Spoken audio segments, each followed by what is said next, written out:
How you doing, everybody? You're back with Joey Ciccone. We're on the Connected Show right here at the World Center of Broadcast Media. I come from you live from Las Vegas, Nevada. Or do you say Nevada?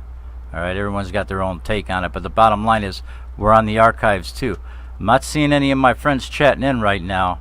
I'm not seeing anything right now, so I hope you're not having a problem. Hit that button, chat in. Luellen's got some friends, too. We want to hear some questions. We're moving right back into it.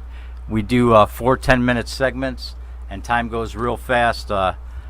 Luellen, were you afraid of your father, basically? I mean, because, young ladies are at times, so are guys. No, I would call it more than terrified. Okay? It's not that... more than terrified. It's not that he ever hit me. He never hit me. But he learned powers of intimidation from some of his buddies, and just an eyebrow. His eyes were his weapon, really. He had amazing eyes.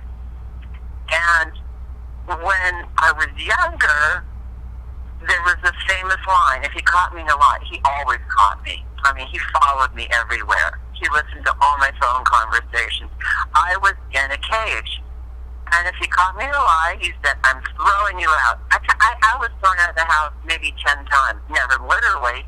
But he said, if I ever catch you using marijuana, you're going to go to jail and you're going to rot. So that was kind of scary. Yeah. I believed him. Yeah, all those things were scary. In the meantime, you didn't know what he was up to. You know what I'm saying? Yeah. Right, yeah, so I was terrified, really up until, God, 29 or 30. Right, wow. I was afraid of him. Wow. I had to do what he said. Most of the time I just kept quiet, because no matter what I said, it was wrong. Right. And you learned and you learned about him being, being connected and stuff, like what? How old were you, around when you started to figure out, hey, Dad ain't going down to the dry cleaners today, yeah. You know what I'm saying? Yeah, it's interesting because I'm a late bloomer in all phases of life. I just recently developed breasts. No, I'm serious. Did you catch that? Yeah, I got it, man. I'm quick. Wow, that took a while, didn't it? Well, now you can buy them now, so it really doesn't matter if you develop them. You can buy them. I don't have to buy them.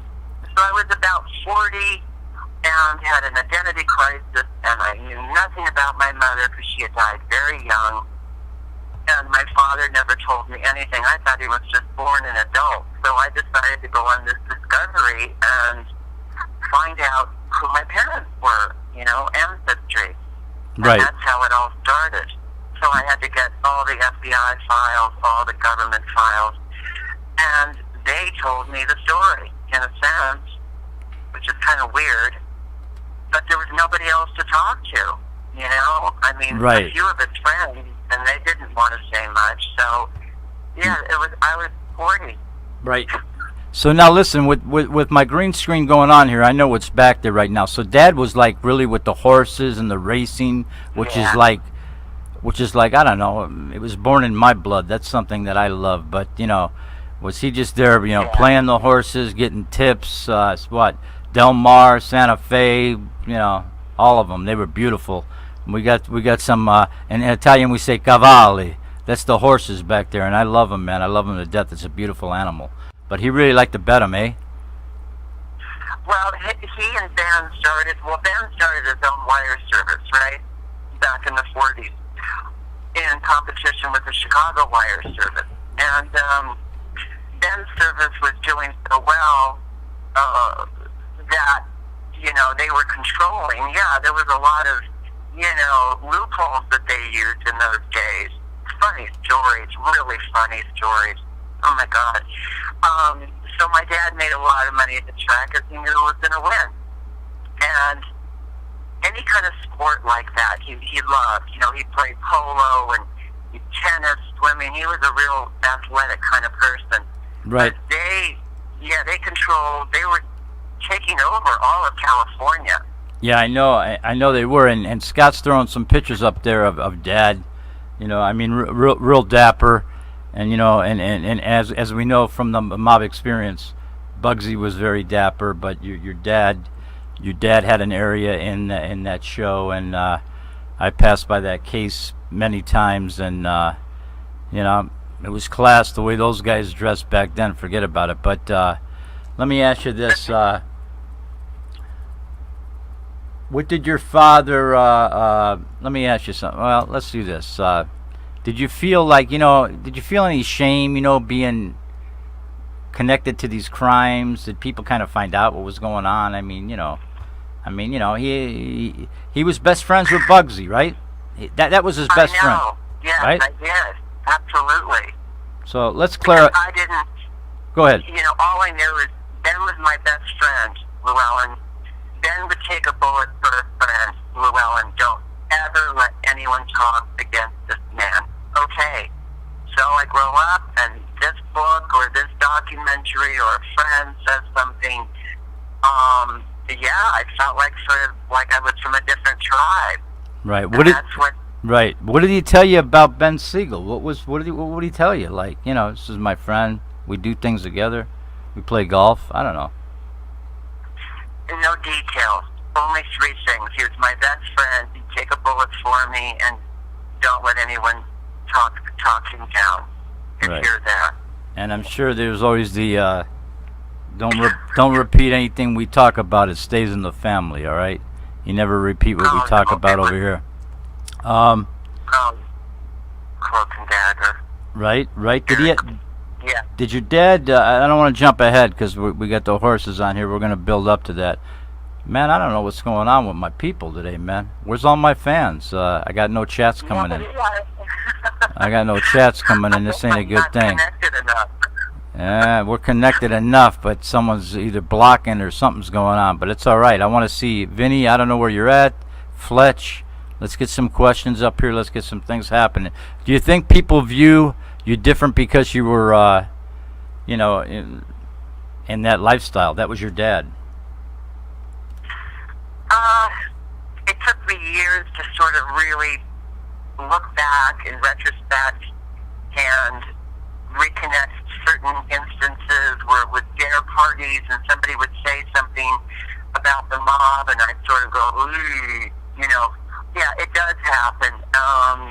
It still happens, actually. Sure. I think people view me just a little more with curiosity. It's just like if you were a daughter of a movie star or a president or, something that had so much publicity and is so well known. I'm more of a curiosity, but, I don't think people are afraid of me or anything. I'm just, I'm as legal as they come. My father, if ever I did anything like any kind of a crime, that was instilled in me. No, right. That was instilled into you. No crime, no stealing, no cheating. The values that he passed on were, I think, really incredibly important, especially today. Honor, loyalty, keeping your word, those 3 things. That's what it's all about. Respect, treating people. I like to treat people the way I like to be treated. They want to be disrespectful. They want to be disrespectful. I could be disrespectful. They want to be stand up. Believe me, I'll go out of my way to do that. You got a book. I know you. You got a book. Your check's in the mail, by the way. You got a book called Cradle of Crime coming out. We're going to be talking about that. We're going to end this segment now. I don't know what horse is in the lead over here. We're going to come back when we talk about some other things with Ciro's is a happening place. When I was in LA 25 years, the building still existed. I don't think it was open, but as I was coming up as an actor and everything I did, I always drove. I think it was on Wilshire. I drove by it and I was like, that place has a lot of history, man. That's a cool place, and we're going to talk about that. We got a lot more questions. We're so happy you're here. All right. That's about it. I'm going to just say I'm Joey Ciccone, the World Center of Broadcast Media. We are live here in Las Vegas today. Oh, my God, Vinny. You just popped in with a minute here. I'm here listening while driving. so it's hard to type. Well, pull over, Vin. You pull over the car and you type. What's the big deal? Oh, and Fletch came in. These are my two biggest fans. I got to have them on the show. You are listening to Luellen Smiley. You might want to say hi, guys. We'll be right back.